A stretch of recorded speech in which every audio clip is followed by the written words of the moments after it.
Nah, teman-teman yang dirahmati Allah, insya Allah sharing kita ini sampai jam 10, siap nggak? Kita biar ada waktu 2 jam totalnya, dari jam 8 tadi kita mulai, setengah 8 sebetulnya ya. Nanti dari Ustadz Awalul Zikri juga ada kurang lebih 40 menit. Nah, sebelum kita masuk ke Ustadz Awalul Zikri, saya ada sedikit kisah tentang tadi apa yang disampaikan Ustadz Amri, arti iman. Iman itu kata Ustadz Amri tadi dari kata apa?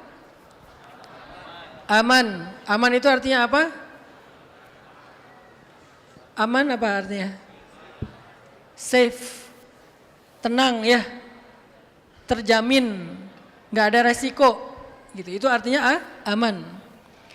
Sehingga orang yang telah beriman kepada Allah, hatinya merasa aman. Aman dalam segala urusannya. Karena dia beriman kepada Allah. Dia mengandalkan Allah. Dia melibatkan Allah. Jadi aman hatinya. Muncul rasa tumakninah, jadi rasa tenang di dalam hatinya. Jadi suatu ketika ada seorang arifin billah, seorang ulama tasawuf bersama istrinya sedang melakukan perjalanan naik kapal. Di tengah jalan terjadi badai, sehingga orang-orang semuanya merasa takut. Orang-orang semuanya merasa khawatir tentang keselamatannya. Jadi ulama ini namanya Ibrahim bin Adham. Ketika semuanya panik, termasuk istrinya juga panik. Kemudian istrinya nanya kepada suaminya yang duduk dengan tenang, "Mas, Pah, Yang," ya tergantung kita. "Kok kamu tenang banget sih? Kok kamu nggak khawatir? Kan kita nih lagi ada badai, bentar lagi kita bisa tenggelam, bisa celaka nih. Ombak besar, angin kencang. Perahu kita mulai masuk air, kok kamu tenang aja?" Kemudian suaminya mengatakan, "Mah, duduk dulu, ibu-ibu harus ditenangkan nih."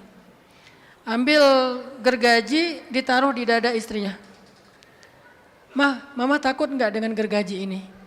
Istrinya bilang, "Enggak, kenapa harus takut? Tapi kan gergaji ini bisa mencelakai mama, bisa melukai mama." "Iya, tetapi kan gergajinya di tangan papa. Papa nggak mungkin melukai mama, papa kan sayang banget sama mama, selama ini selalu baik sama mama." Jadi romantis ya. "Jadi mama nggak takut, kan di tangan papa." "Mah," kata suaminya, "sesungguhnya angin, ombak, badai itu semuanya di tangan Allah. Dan Allah lebih penyayang kepada kita daripada papa kepada mama. Sehingga kalau mama kepada papa aja tenang, walaupun papa meletakkan gergaji di dada mama, harusnya mama lebih percaya kepada Allah yang gak mungkin menyelkai hambanya." Sehingga beliau berdiri mengatakan, "Allahumma qad araitana qudratak fa'arina rahmatak." Ya Allah, Engkau telah tampakkan kepada kami kekuasaanmu, sekarang tampakkan juga kepada kami rahmatmu. Tiba-tiba badainya reda, ombaknya tenang, dan mereka selamat. Apakah kita punya perasaan itu kepada Allah lebih daripada perasaan itu ketika kita punya kepada manusia? Itulah iman, aman, tenang. Nah, selanjutnya syarat yang kedua dari mendapatkan jaminan Allah itu, wa kanu yattaqun, menjadi orang yang bertakwa. Saya punya hadiah oleh-oleh dari Aceh, sebuah buku yang bagus banget, ditulis oleh Ustadz Dr. Awalul Zikri. Saya pengen ngasih hadiah ini ke 2 orang ya. Satu ikhwan, satu akhwat. Ini yang pertama judulnya seputar 10 awal Zulhijjah. Ini bentar lagi kan kita mau masuk Zulhijjah. Nah, ini pembahasan fikih tentang bulan Zulhijjah. Ada 10 hal yang kita coba bahas. Yang kedua ini dasar-dasar ilmu fikih. Ini juga penting. Akan saya berikan kepada orang yang bisa menyimpulkan ceramahnya Ustadz Dr. Amri Fatmi tadi. Satu yang laki-laki, satu yang perempuan. Belum ada pertanyaannya. Masya Allah, semangat sekali ya. Pertanyaan pertama. Udah saya jelasin barusan ya. Ustadz Amri aja yang nanya. Coba Ustadz. Hah? Suruh aja simpulkan 2 poin. Oke. Laki-laki ya.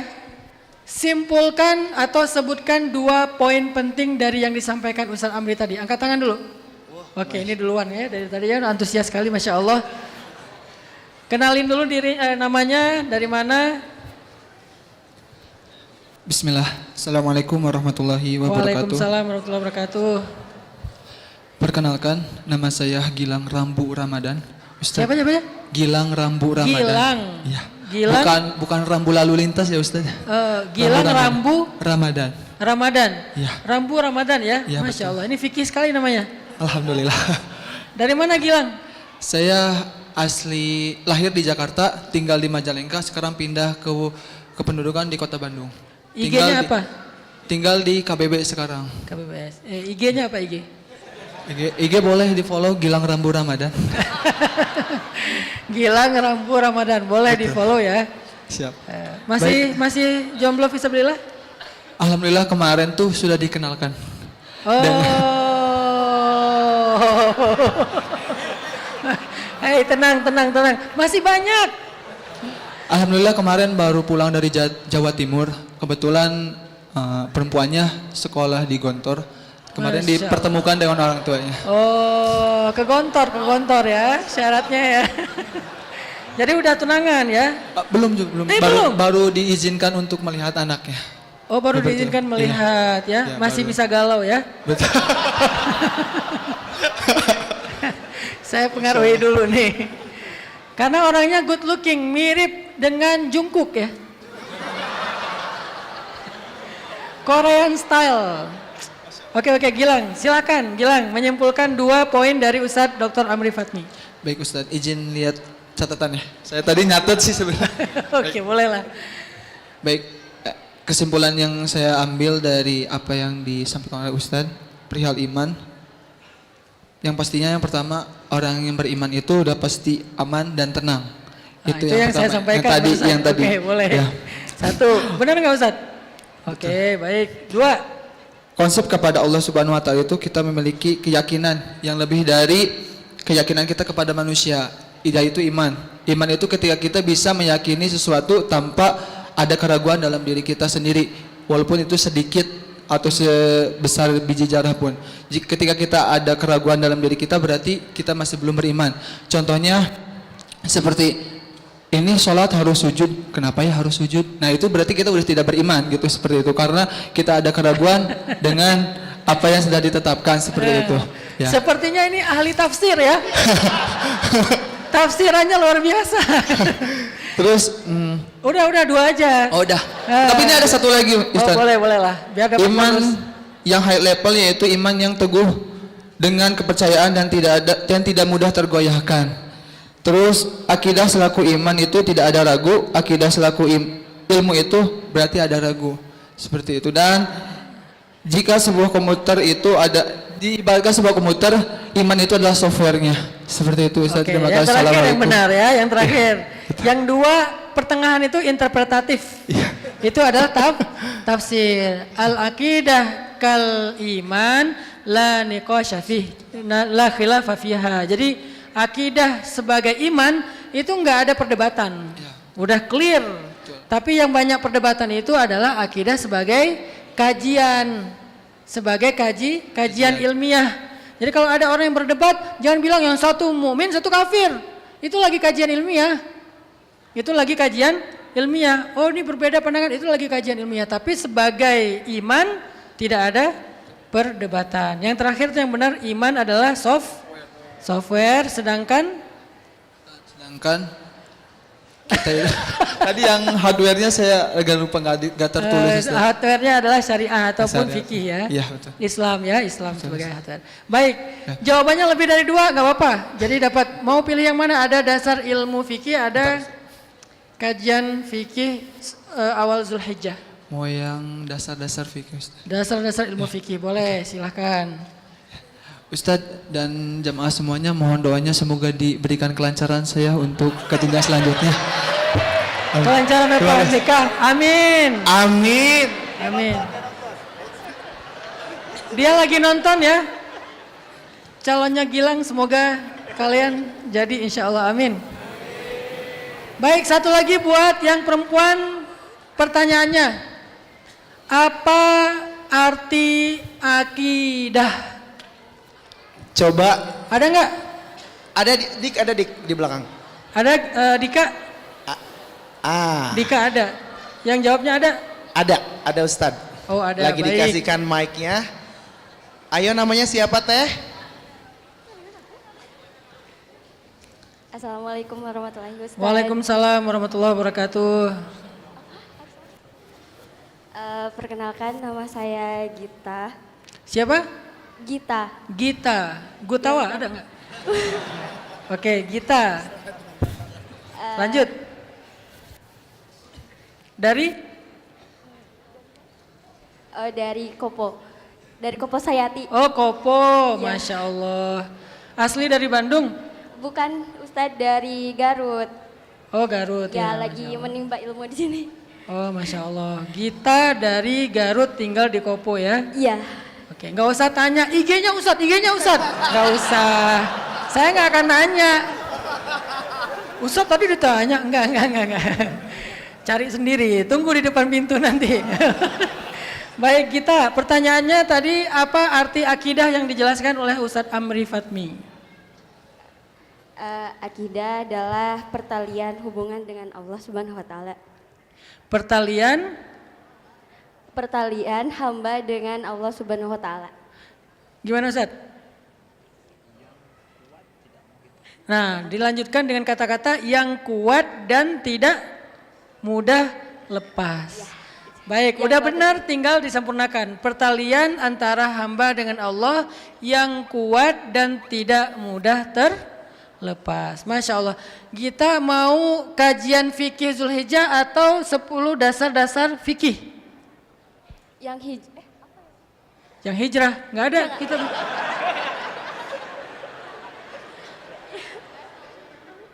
Judul yang pertama, Kak Ustadz. Zulhijjah. Fikih Zulhijjah ya? Ya, itu aja Ustadz. Masya Allah. Baik, silakan panitia diberikan ke kita. Barakallahu fiik. Selamat buat Gilang dan Gita. Dua-duanya G ya? Ya, Apa makasih, sih? Ustadz. Jangan bikin galau, jangan. Maaf ya Mbak, ini saya nggak ada maksud. Kebetulan aja dua-duanya G. Oke, kita lanjutkan teman-teman yang dirahmati Allah SWT. Syarat kedua untuk mendapatkan jaminan Allah, wa kanu yattaqun. Apa arti takwa? Takwa itu sederhananya adalah taat. Sami'na wa ata'na. Tapi kan ketaatan itu butuh ilmu.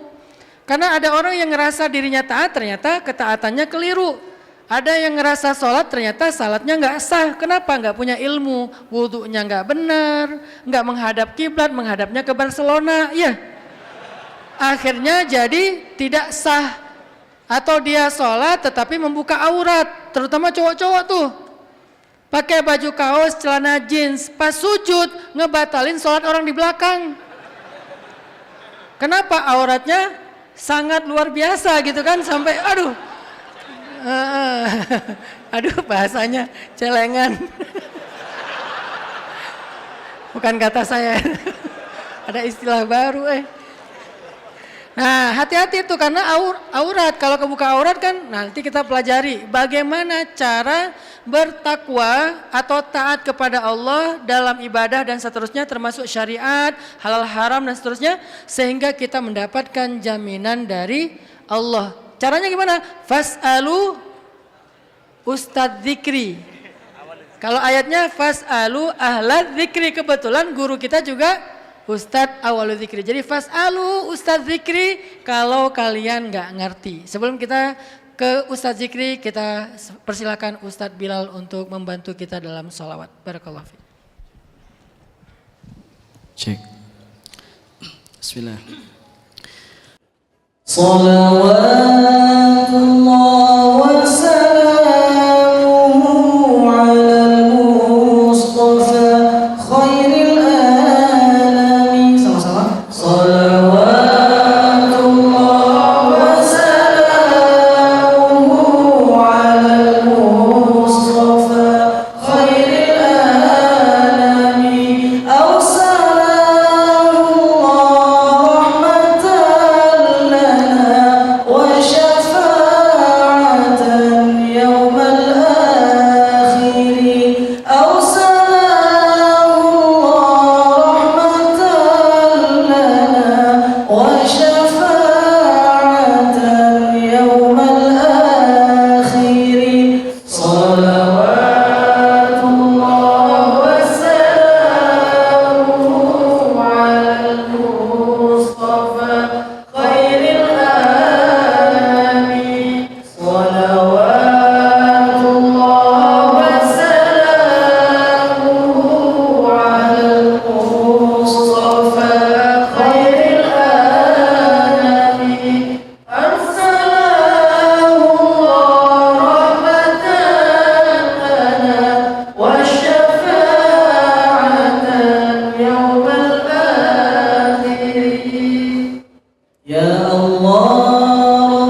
Tapi betapa banyak yang lupa, jadilah dia manusia rugi sama-sama. Salawatullah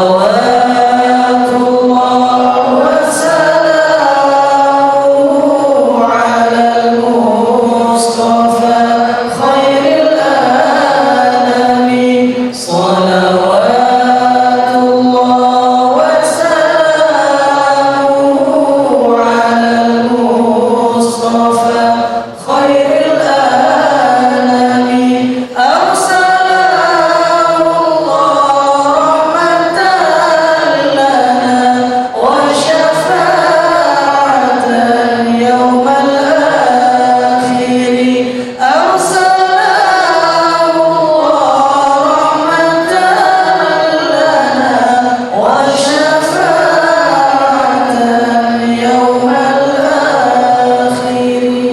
Jadi teman-teman, itu namanya sholawat tajrid. Baru saya tulis kemarin ketika di Masjidil Haram saat itikaf 10 malam terakhir Ramadan.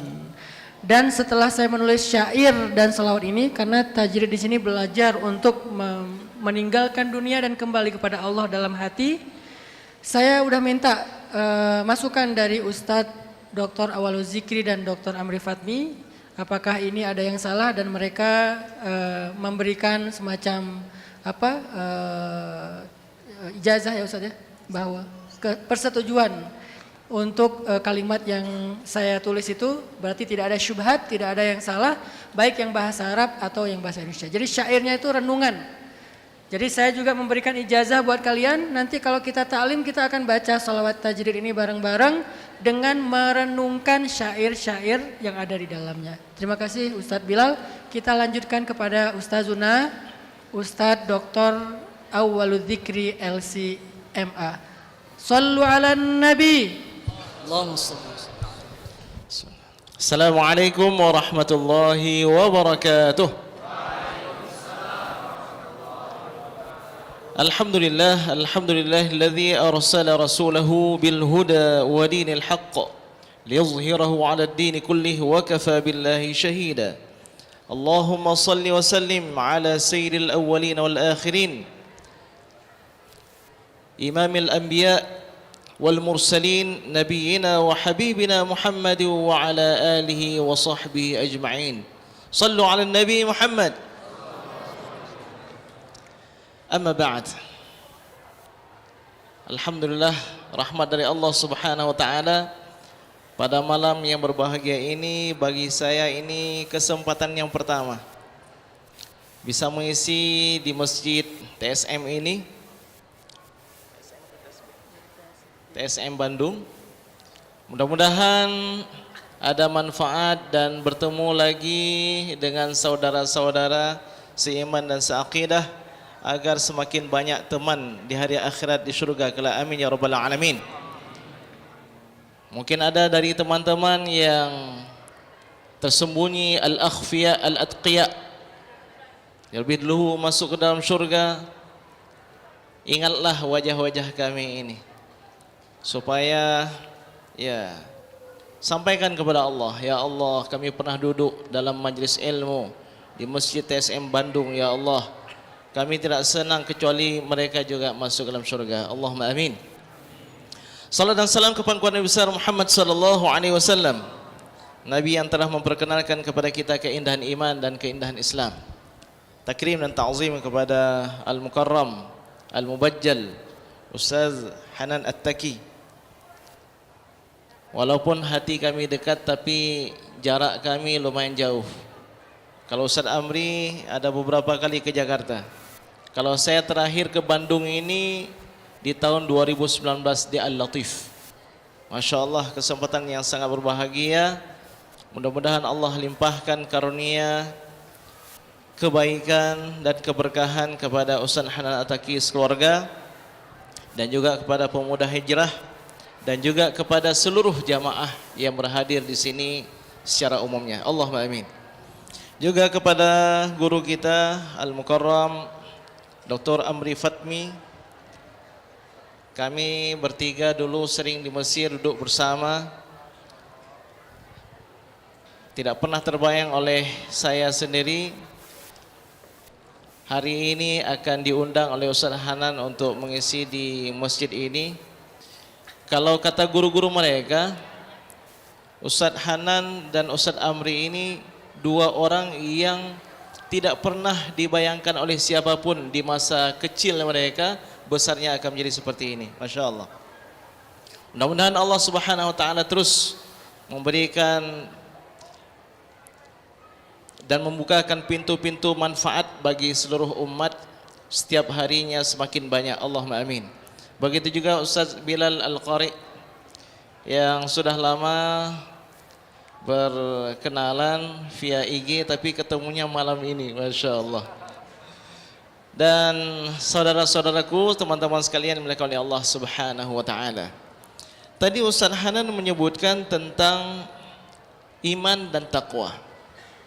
Iman sudah dijelaskan oleh Al-Mukarram Ustaz Amri Fatmi. Apa itu takwa?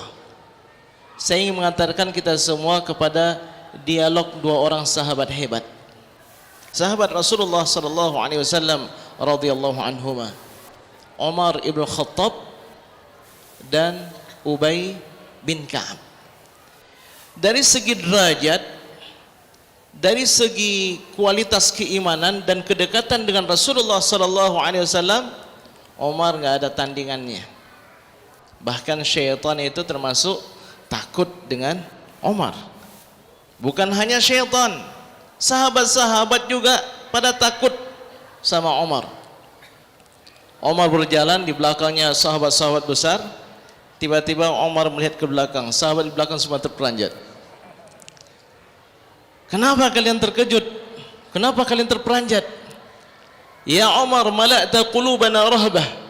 Wahai Umar, kamu telah memenuhi hati kami dengan rasa takut. Awa an jawrin minni, apakah saya ini zalim? La, lasta zaliman, engkau tidak zalim. Semoga Allah menambahkan rasa takut kalian kepadaku. Jadi Umar berdialog dengan salah seorang ulama di kalangan sahabat ahli Al-Quran. Siapa namanya? Ubay bin Ka'ab. Kali ini Umar bertanya kepada seseorang yang lebih rendah derajatnya, tapi mungkin dari segi ilmu Al-Qurannya lebih luas. Apa ditanyakan oleh Umar? Ya Ubay, ma hiya taqwa? Wahai Ubay, saya banyak membaca Al-Quran kata-kata takwa. Apa itu definisi takwa? Sebelum kita sampaikan jawaban Ubay, di sini aja sudah kita dapatkan sebuah ilmu. Apa itu? Fas'alu ahla dzikri in kuntum la ta'lamun. Tanyakan kepada orang yang berilmu kalau seandainya kita tidak tahu. Ini perintah bertanya, perintah berguru. Konon ada yang mengatakan, Ustaz, enggak perlu mazhab, enggak perlu ulama, langsung kepada Al-Quran dan As-Sunnah. Umar apa kurangnya pengetahuannya terhadap Al-Quran dan As-Sunnah? Umar melihat ada kalanya mendengarkan secara langsung bagaimana malaikat Jibril membacakan ayat Al-Quran kepada Rasulullah sallallahu alaihi wasallam. Umar kurangnya apa?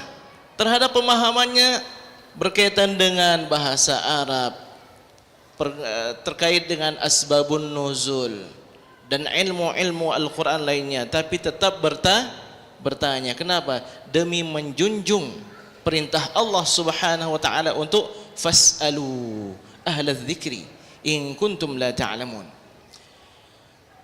Ya Ubay, ma hiya taqwa? Ubay bin Ka'ab melihat yang bertanya ini adalah sekaliber Umar, jawabannya bukan jawaban yang terlalu umum atau jawaban yang terlalu ilmiah dalam arti seperti mahasiswa di perkuliahan. Ubay bin Ka'ab mengatakan, "Ya Amirul Mukminin, ama sarakta tariqan dha syaukin?" Pernahkah engkau melintasi jalan kecil yang penuh dengan duri? Naam, ya pernah. Madza fa'alta? Apa yang pernah engkau lakukan ketika engkau melintasi jalan yang kecil itu? Umar ibn Khattab radhiyallahu anhu mengatakan, syammartu wajtahadtu. Ketika aku melintasi jalan yang kecil itu, syammartu, aku gulung dengan bajuku, aku tarik jubahku. Wajtahadtu, dan aku bersungguh-sungguh agar jangan sampai kakiku atau tubuhku tersandung dengan duri-duri tersebut. Ubay bin Ka'ab mengatakan, ya Amirul Mukminin, tilka hiyat taqwa. Itulah dia taqwa, wahai Amirul Mukminin. Pembicaraan yang singkat tapi syarat dengan makna, di dalamnya banyak sekali ilmu. Di antaranya apa? Bahwa hidup kita di dunia ini, kita hidup ini bukan seperti di hamparan permadani yang penuh dengan bunga dan haruman. Semuanya boleh, tidak. Tapi kita hidup di dunia ini bagaikan meniti jalan yang kecil. Sedikit tersilap, sedikit kita lalai, kita bisa tersandung dengan duri-duri tersebut. Apa maksudnya? Tadi Ustaz Hanan, imam, ketika melaksanakan salat Isya, beliau membaca surat Al-Mulk. Di ayat yang kedua, beliau membacakan firman Allah Subhanahu wa taala dalam hikmah penciptaan adanya kehidupan dan kematian. Alladzi khalaqal mauta wal hayata liyabluwakum. Tujuannya adalah untuk diuji. Ayyukum ahsanu amala. Siapa di antara kalian yang terbaik dalam melakukan amalannya. Jadi ternyata Allah Subhanahu wa taala tidak hanya memerintahkan kita melakukan amal, tapi perlu amalan yang baik. Maka namanya ada amal saleh. Apa itu saleh? Baik, layak, sesuai dengan sunnah Nabi SAW, sesuai dengan panduan yang diwariskan oleh Nabi SAW. Bukan hanya sekedar buat, bukan hanya sekedar buat salat, bukan hanya sekedar berwudu, ada caranya loh. Seorang sahabat masuk ke dalam masjid. Kebetulan Rasulullah SAW ada di waktu itu. Sahabat ini melaksanakan salat tahiyatul masjid. Dikatakan oleh para ulama itu adalah salat sunat tahiyatul masjid. Dia laksanakan 2 rakaat. Rasulullah SAW menghampirinya. Selesai dia melaksanakan salat, apa kata Rasulullah SAW? Qum salli fa innaka lam tusalli. Berdirilah wahai sahabatku, laksanakanlah salat. Kamu belum salat lagi. Padahal tadi apa yang dia lakukan 2 rakaat tadi? Salat. Tapi Rasulullah SAW mengatakan kamu belum salat lagi. Berdiri lagi dia takbiratul ihram, salat 2 rakaat. Selesai salam, qum salli fa innaka lam tusalli. 3 kali dia laksanakan salat. Barulah dia bertanya, ya Rasulullah, di mana salah saya? Apa yang saya lakukan? Kok belum terhitung melaksanakan salat? Ternyata masalahnya pada sahabat ini adalah tidak ada tumakninah dalam salatnya. Apa itu tumakninah? Tenang, sejenak. Ketika ruku hendaknya bukan seperti ayam yang mencetok makanan itu. Ruku tenang. Baru kemudian i'tidal dengan tenang. Lalu kemudian sujud dengan tenang. Duduk antara 2 sujud dengan tenang. Tenang. Diajarkan kita untuk tenang. Karena iman itu tadi aman juga tenang. Jadi masalahnya ketika tidak faham fikih salat, salatnya enggak diterima oleh Allah Subhanahu wa taala. Lain lagi dengan kisah Rasulullah SAW berjalan dengan beberapa orang sahabat. Tiba-tiba Rasulullah SAW berhenti. Beliau katakan, ini ada 2 kuburan ini. 2 kubur ini sedang disiksa. Penghuninya sedang disiksa. Yang satu tidak bersih ketika bersuci dari air kencingnya. Adapun yang satu lagi suka mengadu domba, suka menebarkan fitnah. Jadi Masya Allah, masalahnya bukan enggak salat, masalahnya bukan enggak wudu, masalahnya bukan tidak taharah, tapi masalahnya ketika buang air kecil, dia tidak belajar fikih taharah ketika tanazzuh anil najasah, bagaimana membersihkan diri dari najis. Ada najis ringan, ada najis pertengahan, ada najis yang berat, ada hadas kecil, ada hadas besar. Apa beda hadas dengan najis dan seterusnya. Kita semua ingin masuk dalam surga, betul? Allahumma adkhilnal jannata bighairi hisab wala sabiqatil azab. Allahumma amin. Kalau ditanya kira-kira kunci surga itu ada berapa? Kiat kita supaya masuk dalam surga ada berapa? Oh Ustaz, banyak sekali di ayat surah Al-Mu'minun, ada mungkin 8 ayat itu tentang cerita ahli surga, syarat masuk dalam surga. Kemudian dalam surah Ali Imran harus sekian. Ini saya ingin menyampaikan pesan Nabi SAW, simple saja. Hadisnya diriwayatkan oleh Imam At-Tirmidzi dari seorang sahabat yang bernama Abu Sa'id Al-Khudri radhiyallahu anhu. Rasulullah SAW menyebutkan 3 kunci surga. Enggak banyak-banyak, 3 aja. Tapi 3 ini sepertinya rangkuman dari semua yang ada di dalam Al-Quran dan hadis-hadis Nabi SAW. Yang pertama, man akala tayyiban. Siapa yang memastikan diri bahwa yang dia makan itu murni halalan tayyiban, tidak ada keharaman, baik secara zatnya maupun secara ghair zatnya, yang bukan zat. Yang zat misalnya ya kalau babi enggak boleh dimakan, anjing naudzubillah, bangkai enggak boleh dimakan, darah enggak boleh diminum, yang bernajis enggak boleh dimakan. Itu jelas. Tapi ada haram li ghairihi. Haram itu ada 2. Yang dia makan ayam, yang dia makan daging sapi, yang dia makan keripik, yang dia makan bakso, halal. Tapi uang yang dia dapatkan dari praktik riba, uang yang dia dapatkan dari perjudian, uang yang dia dapatkan dari khianat terhadap amanah, uang yang didapatkan dari akad-akad yang di sana ada unsur ketidakpastian, gharar, makanannya halal, tapi itu menjadi bumerang juga, menjadi masuk dalam surga tidak terpenuhi salah satu daripada syaratnya. Man akala tayyiban. Bahkan mengkonsumsi haram li ghairihi, haram yang kedua ada kalanya lebih parah. Imam Al-Qurtubi punya tafsir namanya Al-Jami' li Ahkamil Quran, 20 juzuk. Berapa juzuk? 20. Diriwayatkan pada masa Imam Malik, ini diriwayatkan oleh Imam Ibnu Bakir. Pada masa Imam Malik ada seorang pemuda, tapi sudah menikah, bukan jomblo lagi, bukan jovisa ya. Jadi pemuda ini berjalan di malam hari, sedang purnama, tiba-tiba melintasi seseorang yang sedang mabuk. Sambil mabuk dia lompat-lompat ingin menangkap bulan, karena begitu buruk pemandangan yang dia lihat.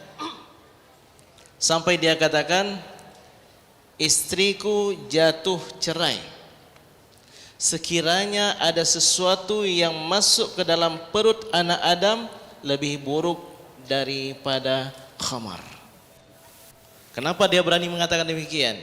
Yang pertama karena begitu buruk pemandangan yang dia lihat. Yang kedua karena keyakinan dia, tidak ada yang lebih buruk daripada khamar yang masuk ke dalam perut anak Adam. Sampai dia ke rumah, bertemu dengan istrinya. Ketika sedang bersebelah-sebelahan begitu, dia ceritakan, tadi saya melihat ada seseorang mabuk ingin menangkap bulan. Begitu buruk pemandangannya sehingga saya katakanlah seperti yang telah kita ceritakan tadi. Tiba-tiba istrinya menghindar. Bang, jangan dekatin saya, sehingga jelas status pernikahan kita. Masya Allah adik. Enggak bang, tanya sama Imam Malik besok. Maka besok paginya sang anak muda menjumpai Imam Malik. Diceritakanlah, wahai Imam, tadi malam saya berjalan begini sehingga saya mengatakan begini. Bagaimana hukumnya wahai Imam antara saya dengan istri saya? Status pernikahan kami bagaimana? Apa dijawab oleh Imam Malik? La a'lam. Saya enggak tahu. Balik besok. Balik besok. Keesokan harinya menjumpai Imam Malik kembali. Bagaimana wahai Imam, pertanyaan saya kemarin saya belum dapat jawabannya. Baliklah besok lagi. Hari ketiga baru balik. Apa dikatakan oleh Imam Malik? Istrimu jatuh cerai. Kok bisa wahai Imam? Inni tasaffahtu kitab Allah. Saya buka lembaran-lembaran Al-Quran. Saya dapatkan ternyata tidak ada yang lebih buruk yang masuk ke dalam perut anak Adam yang lebih buruk daripada harta yang didapatkan dengan transaksi riba. Ternyata makanan yang dibeli dari harta riba masuk ke dalam perut itu lebih buruk daripada khamar. Bagaimana kita tahu riba itu? Bagaimana kita tahu ada qimar, ada perjudian? Bagaimana kita tahu ada gharar di dalamnya? Perlulah kita kepada belajar. Jadi syarat pertama masuk dalam surga, man akala tayyiban. Yang kedua, wa amila fi sunnah, yang dia lakukan itu tepat sesuai dengan sunnah Nabi SAW. Ini jelas perlu kepada ilmu. Bagaimana sujud kita? Umirtu an asjuda ala sab'in. Aku diperintahkan sujud di atas 7 anggota sujud. Kalau seandainya sujud kita tidak terpenuhi 7 anggota sujud ini, berarti sujud kita belum dihitung. Kalau seandainya sujud kita belum dihitung, karena dia itu 1 dari 13 rukun salat, maka salat kita dianggap belum sah. Apa aja yang 7 itu?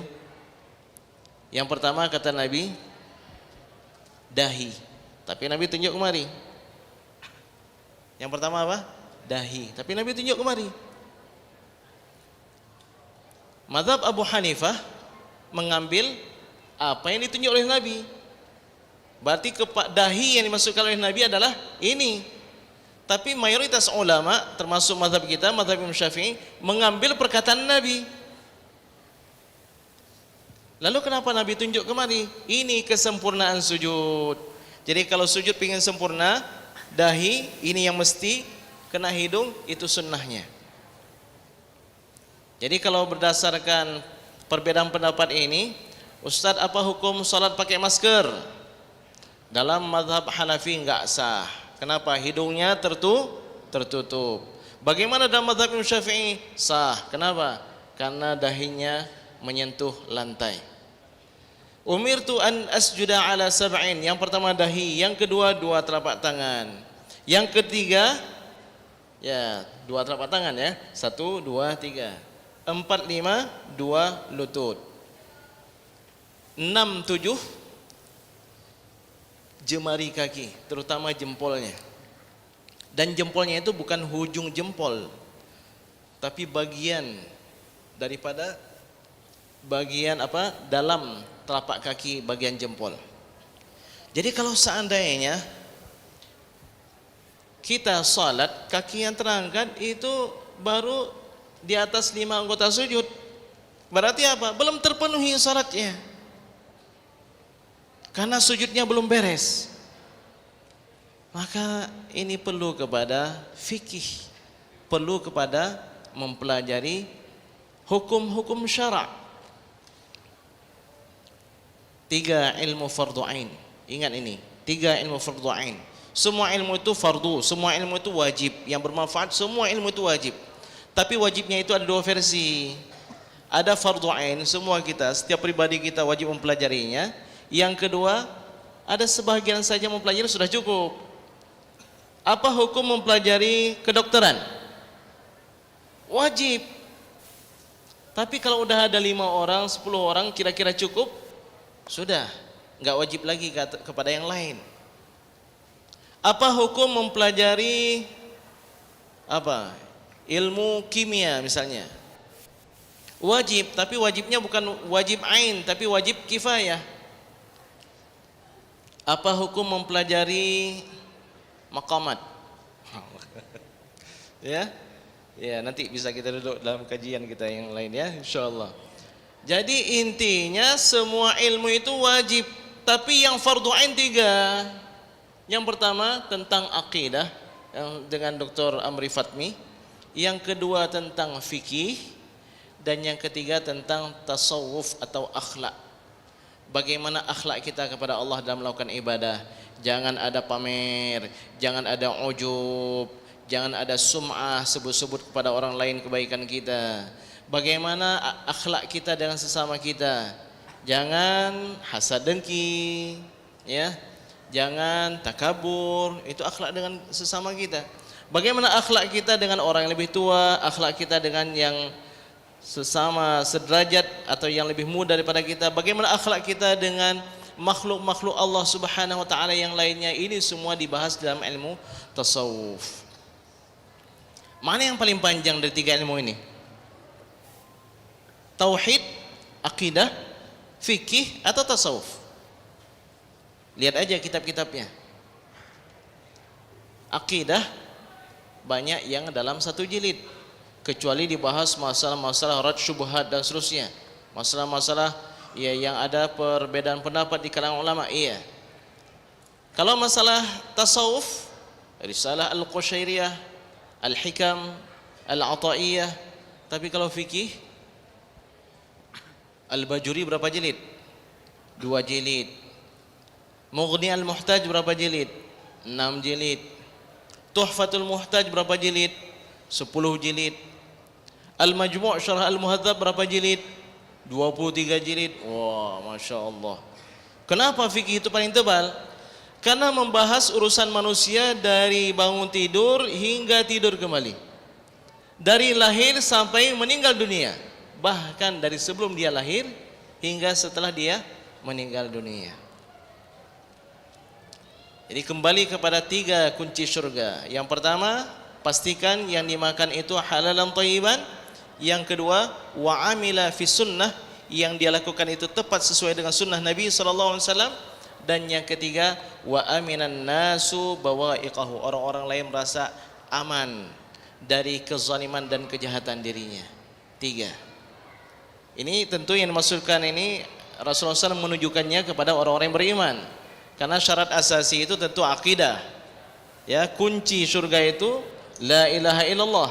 Tapi 3 ini disampaikan oleh Rasulullah SAW kepada seluruh para sahabat yang telah beriman. Dari 3 ini, mana yang fikih?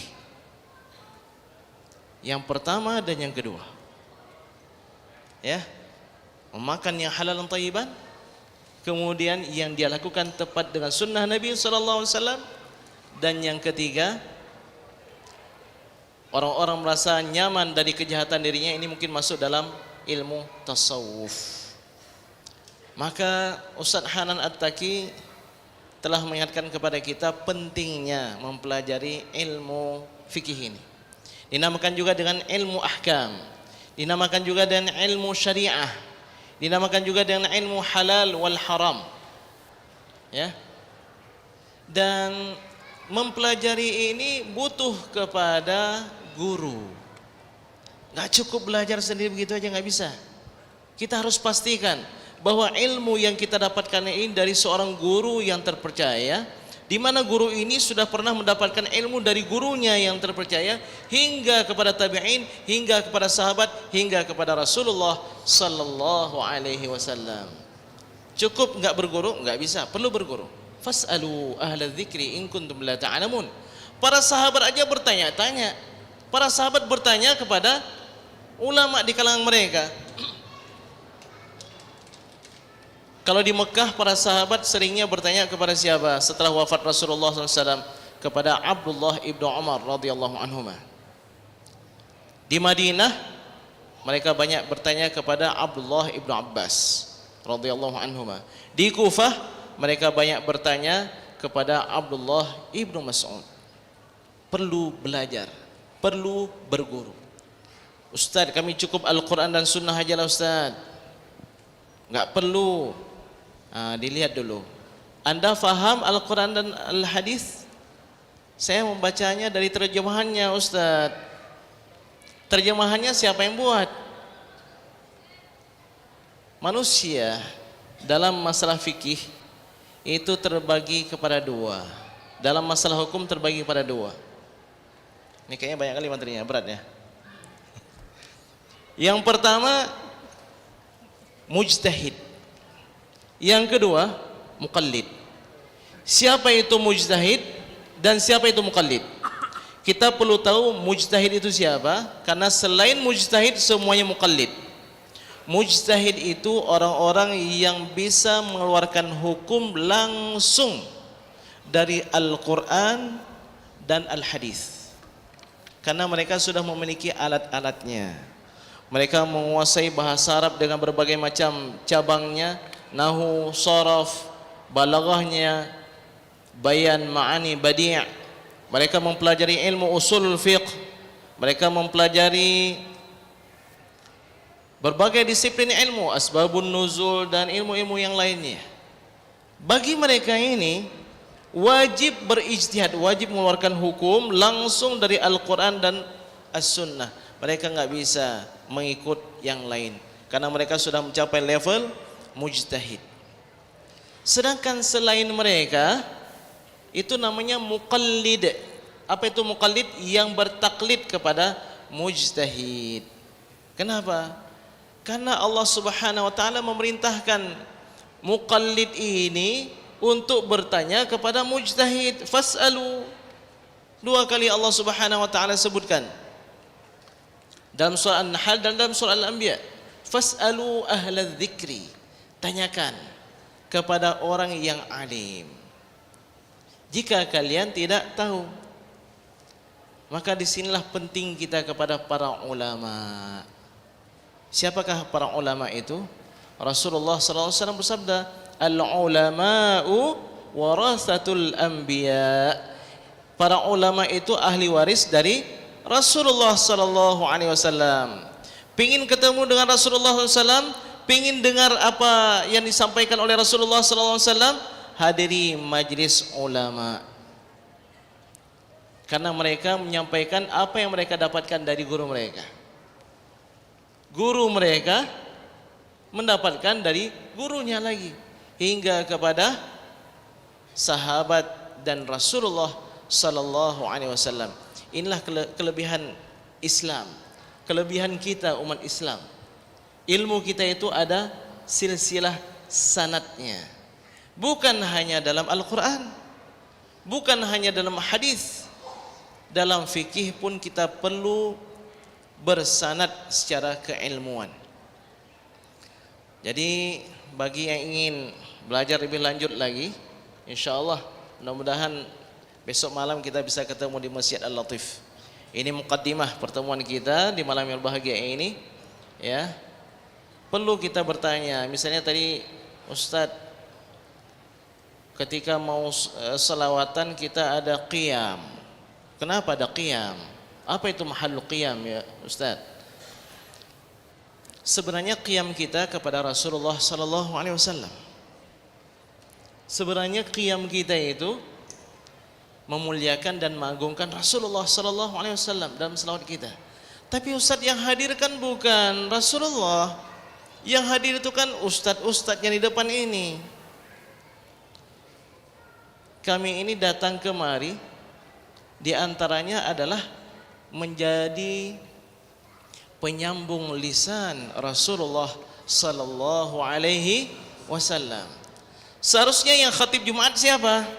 Rasulullah sallallahu alaihi wasallam.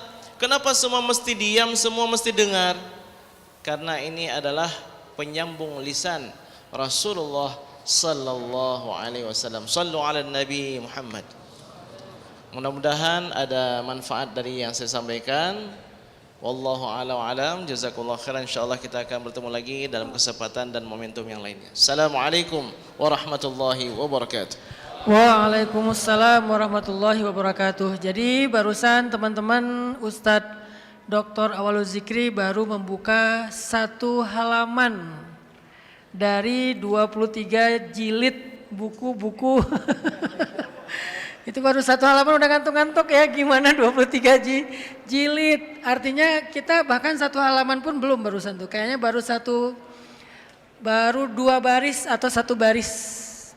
Ya, saya catat nih, kayaknya cuma 1 baris nih. Masya Allah, saking dalamnya ilmu fikih itu dan menjadi bagian dari kewajiban secara pribadi.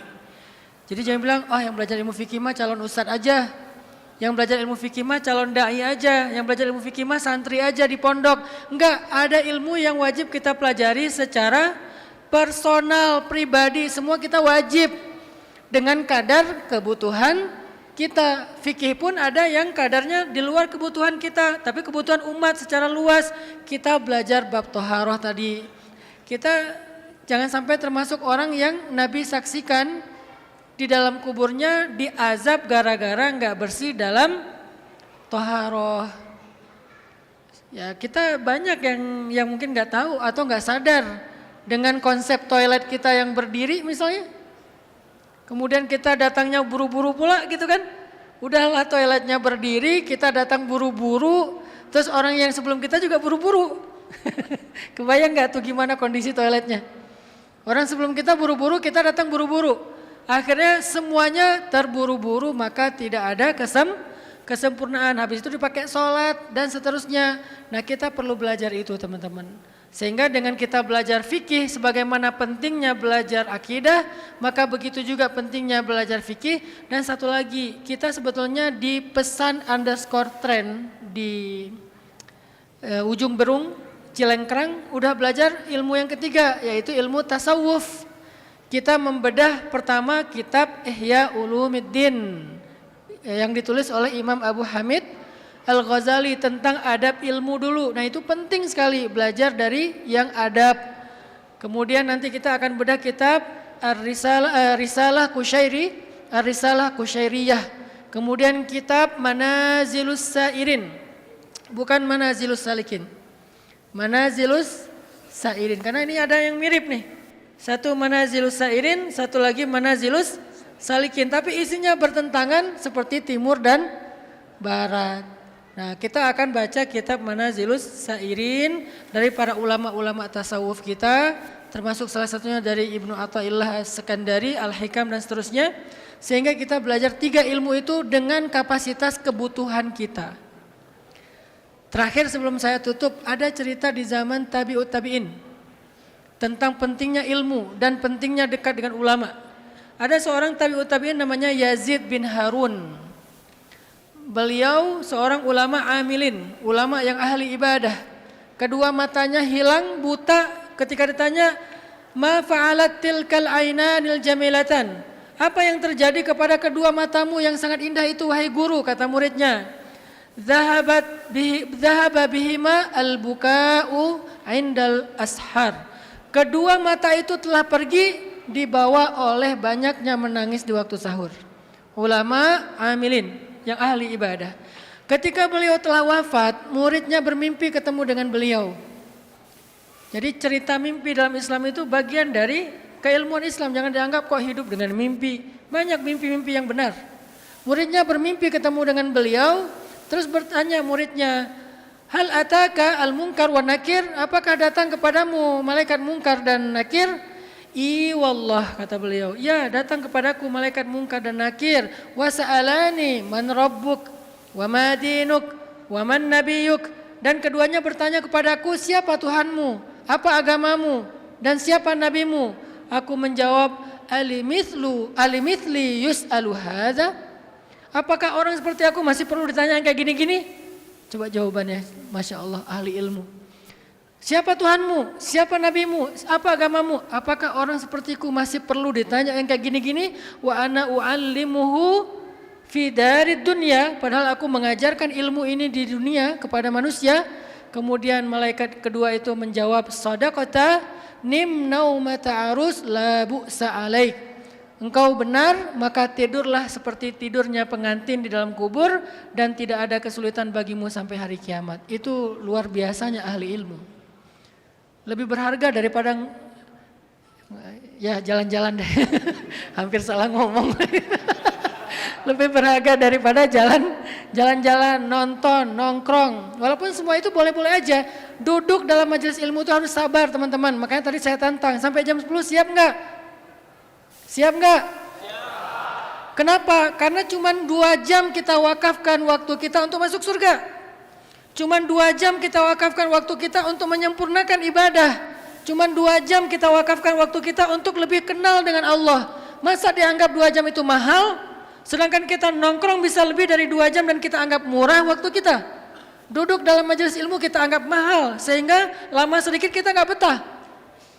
Apakah kita ingin mengatakan kepada malaikat Munkar dan Nakir ketika ditanya, siapa Tuhanmu? Masih perlu nanya saya? Kalau yang viral, kamu nanya gitu ya? Walaupun kita nggak akan jawab kayak gitu, habis nanti kita.